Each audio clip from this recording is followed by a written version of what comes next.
Hello and a warm welcome to all our viewers in Nigeria and around the world to Global TV News Cycle, live in Nigeria's capital, Abuja. I am Queen Agaba. President Bola Tinubu will on Thursday join other heads of state and government in Bissau, Guinea-Bissau, to celebrate the country's 50th independence anniversary and Armed Forces Day. President Tinubu will arrive in Bissau on Thursday for the ceremony, which will be hosted by President Umaro Sissoco Embalo. Guinea-Bissau marked its 50th independence anniversary. We'll take a break now and join you shortly. Please stay with us.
Welcome. We sincerely apologize for that mix-up. Education Minister Tahi Mama and the Minister of State for Sununu has said that the most potent way of tackling out-of-school children phenomenon is to give adequate attention to adult education, emphasizing that educated adults are more prone to educating their children.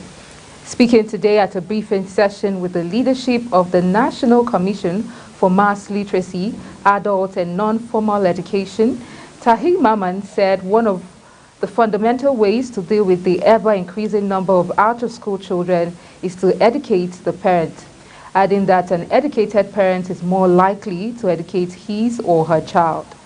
Briefing the two ministers earlier, the Director General of the National Commission for Mass Literacy, Adult and Non-Formal Education, Simon Akpama, told the ministers that investment in the adult education subsector has the potential of not only improving the literacy the overall literacy level of the country, but will also drastically reduce the number of out-of-school children in Nigeria.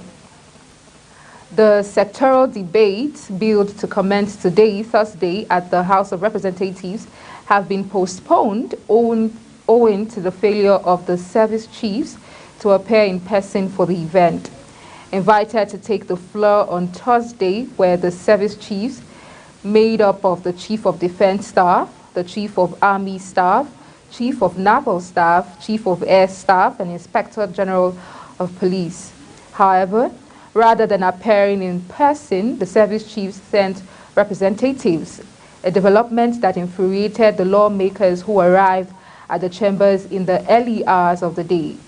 Shortly after introducing themselves, Deputy Speaker of the House of Representatives, Benjamin Kalu, via a point of order, drew the attention of the lawmakers to the fact that the service chiefs were invited to appear in person and not in proxy. He subsequently moved for a motion praying the House not to entertain presentations from the representatives of the service chiefs. Sustaining both the order and the motion, Speaker Abbas sent the guests away and directed the service chiefs to appear before the House on Tuesday, November 21, 2023, for the commencement of the debates. The Senate on Thursday confirmed the nomination of Dr. Aminu Maida as the Executive Vice Chairman of the Nigerian Communications Commission.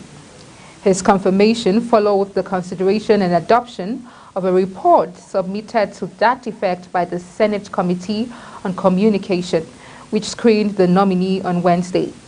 The committee chairman, Aliu Ikra Bilbis, PDP Zamfara Central, while presenting the report during plenary, said Maida's nomination was in accordance with Section 8, Subsection 1 of the Nigerian Communications Commission, NCC Act 2003. He said that during the screening exercise conducted for confirmation of Maida's appointment on Wednesday, the committee found him worthy of the appointment. A bill for an act to establish the Federal College of Aviation Technology, Lara Remo, Ogun State, has passed second reading on the floor of the Senate. The sponsor of the bill, Olugbenga Daniel, Ogun East, said the bill was necessary following the high demand in the aviation industry in the country.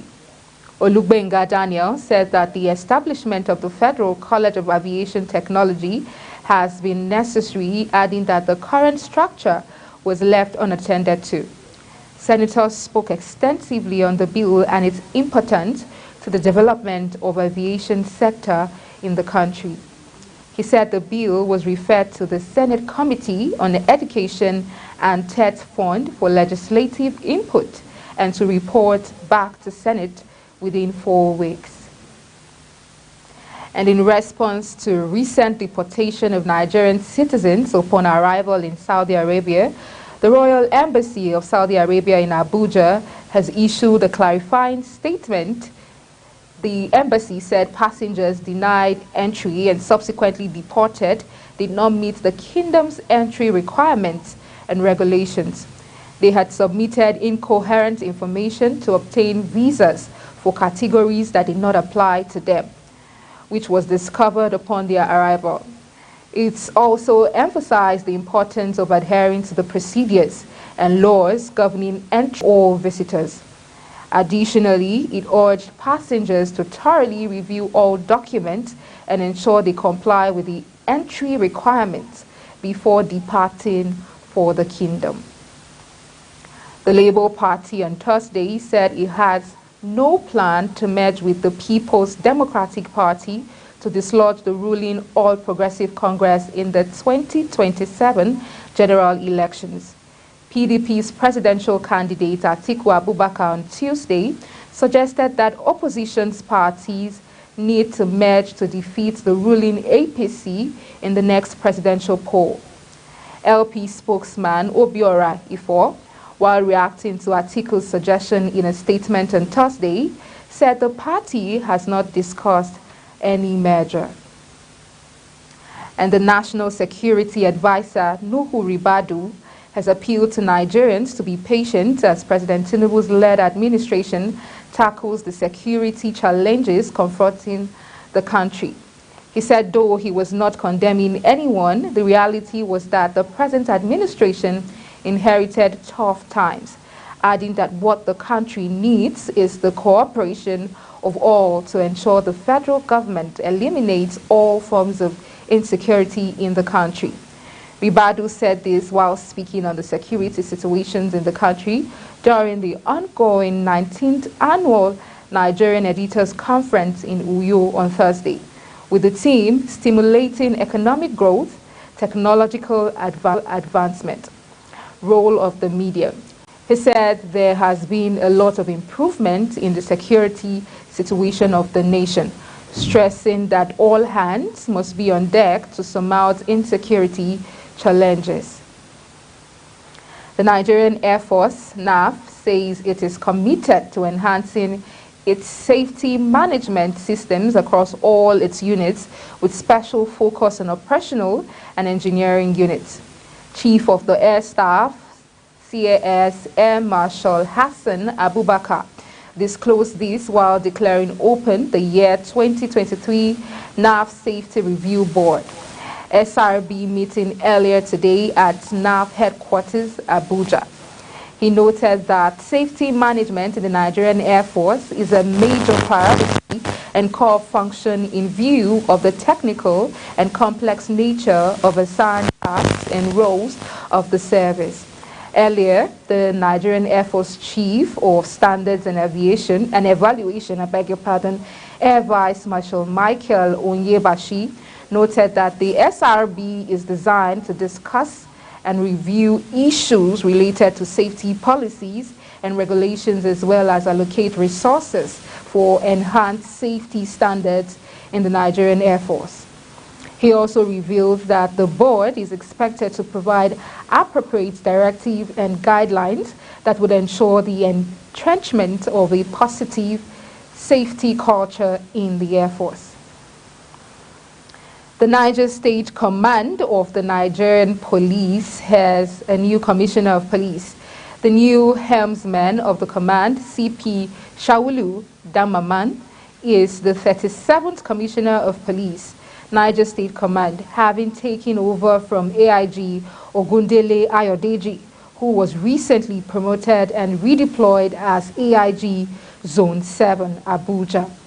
The spokesman of the Niger State Command, Wasiu Abiodun, made this known on Thursday in a statement which he said the CP hails from the Lupwe Takum area of Donga local government area in Taraba State.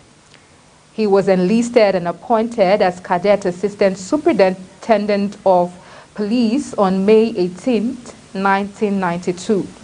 He attended the prestigious Ahmadu Bello University, Zaria, between 1985 and 1988, where he earned a Bachelor of Laws degree with honors. The Citizens Advocacy Group on Mental Health, Nigeria, in a press conference on mental health integration into universal health coverage, is calling on the National Health Insurance Authority, NHIA, to include mental health in its guidelines, ensuring that Nigerians have access to affordable and quality mental health care. Global TV's Fauzia Lukman completes the report. It's very important for government to look into this critically, as much as we worry about other physical health issues. The Mandate Health Empowerment Initiative recognizes the importance of mental health in the broader context of overall well-being. The founder, Mandate Health Initiative, Zion Ame Abba, stated that the World Health Organization, WHO, estimates that more than 60 million Nigerians suffered from various mental illness, and that only about 10% of them are able to access appropriate care. Mental health is a crucial aspect of human well-being that affects millions of Nigerians. Yet it is often neglected and stigmatized in our society.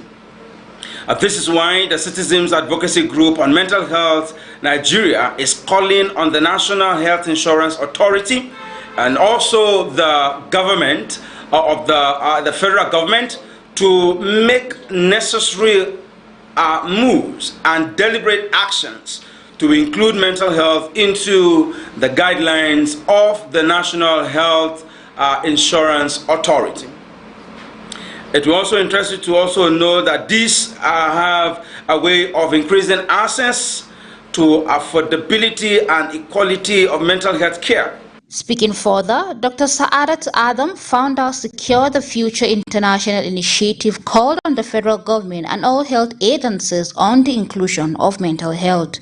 It is very important for Nigerians, especially the newly appointed ministers, to understand the importance of going back to every document that was assented by the former president, so they can include it in their present work scheme. It is very important to also understand that there is truly no health without mental health. I mean, if we talk about mental health today, that's the productivity of every citizen in Nigeria. And so if we don't pay attention to the mental health of our citizens, how do we then expect a productive nation? We are talking about political issues every day. We talk about insecurity every day. We talk about lack of productivity every day. We need to inculcate mental health in everything that we do. So mental health in the National Health Insurance Authority guidelines is a necessary and urgent step to improve the well-being and welfare of the Nigerian people. Fauziya Lukman, Global TV News.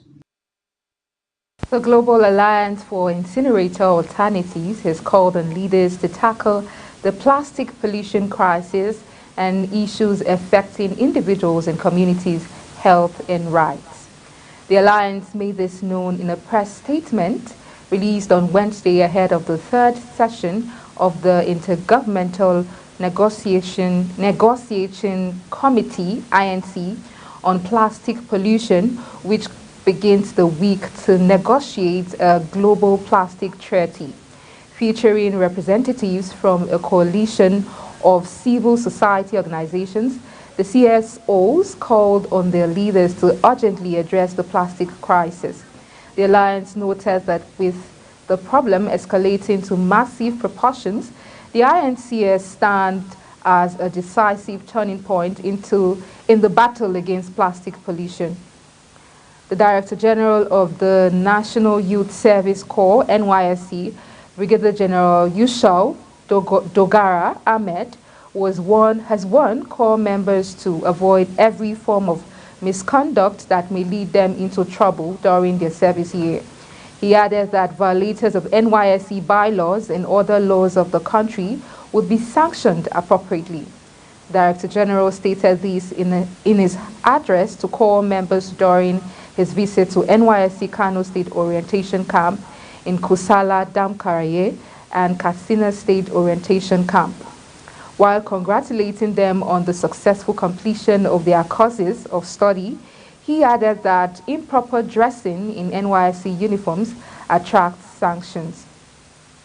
While presenting the camp situation report to the Director General, the NYSC Kano State Coordinator, Hajia Halima Abdulkarim Abubakar, said the corps members have all exhibited high level of honesty, dedication to duty, and unalloyed loyalty to the scheme.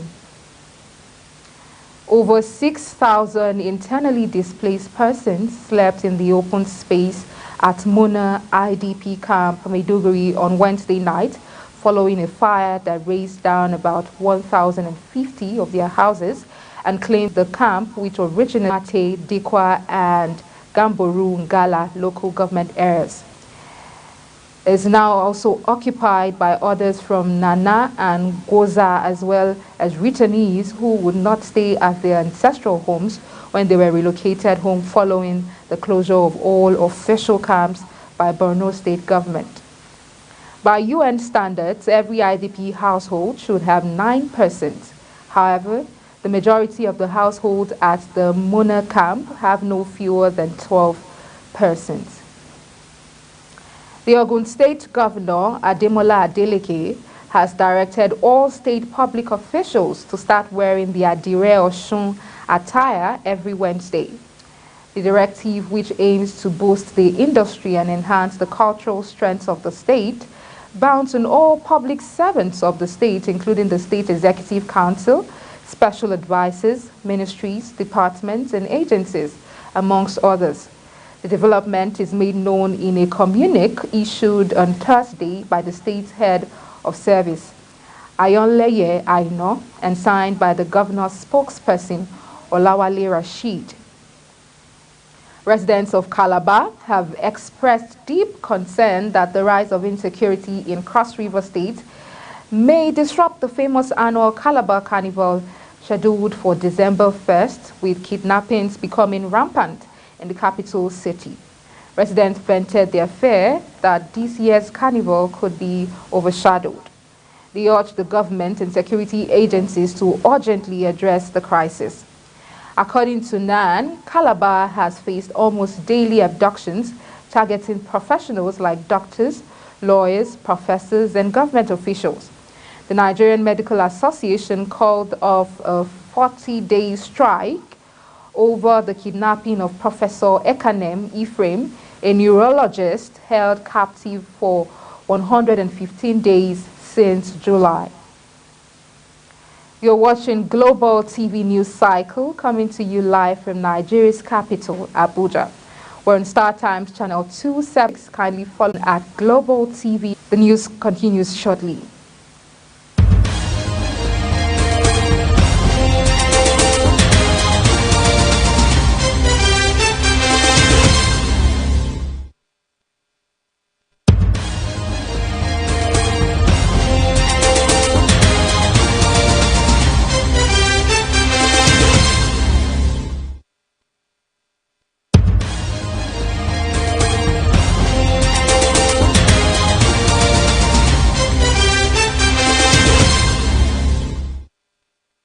Welcome back. On the foreign scene, China has condemned on Thursday U.S. President Joe Biden's description of Xi Jinping as a dictator and extremely wrong after the two leaders wrapped up a summit in California.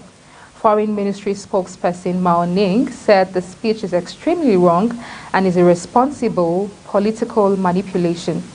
Biden and Xi agreed at their first summit in a year on Wednesday to restore military communications between the two countries. They also agreed, amongst other things, that China would crack down on the production of ingredients for fentanyl, responsible for a deadly epidemic of opioid abuse in the United States. But speaking after his meeting with Xi on Wednesday, Biden told journalists he still considers the Chinese president a dictator. He had sparked fury from Beijing by making the comparison earlier this year. Armenian Prime Minister Nikol Pashinyan on Thursday defended Yerevan's decision to increase military spending next year, saying he was still committed to normalization talks with ARC-4. Azerbaijan, Baku, and Yerevan have been locked in a decades-long territorial conflict over Azerbaijan's Armenian-populated region of Nagorno-Karabakh, which Baku reclaimed in September in a lightning offensive. Addressing lawmakers in Yerevan, Pashinyan said his government's planned increase in defense spending by some 7% next year isn't a preparation for war, but rather a preparation for peace. He also said that Yerevan's political will sign in the coming months a peace agreement with the Azerbaijan remains unwavering. That's it on Global TV News. Don't forget to follow us across all social media handles, using all social media platforms, using at Global TV NG. Thank you for watching. I'm Queen Agaba.